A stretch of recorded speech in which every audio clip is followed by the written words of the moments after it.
Hi future homeowners! Daming nagtatanong tungkol sa Liora Homes Naik. So, sagutin natin yung mga pinakahat na tanong. FAQ mode, let's go!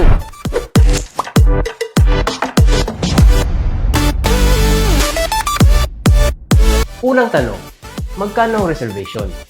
Bes, 12,000 pesos lang. Para ka lang nag-birthday blowout with friends. Pero this time, bahay na ang uwi mo.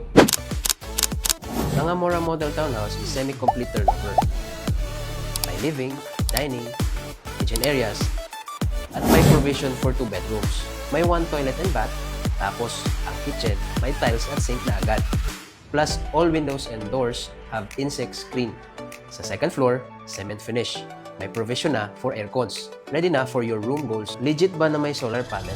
Oo, legit. 1.6 kilowatts na solar power system, bes. So, tipid sa kuryente, lalo na pag summer at naka-aircon ka. Astig, di ba? Araw na mismo, ang kakampi mo sa beach. Mainit ba sa loob? Hindi. May astrofoil insulation ang bubong. Kaya ang laking ginhawa, hindi ka maglalangis habang natutulog. Of course, may swimming pool, clubhouse, parks, playground, 3 basketball courts, running at bike paths. At super lakas ng signal dito, VA and work from home friendly. Yes, sobrang lapit sa schools, groceries at walking distance from highway. 1 ride from PTEX. Hindi ka mahihirapan bumiyahe. CBDI, matagal na sa real estate. Award-winning pa.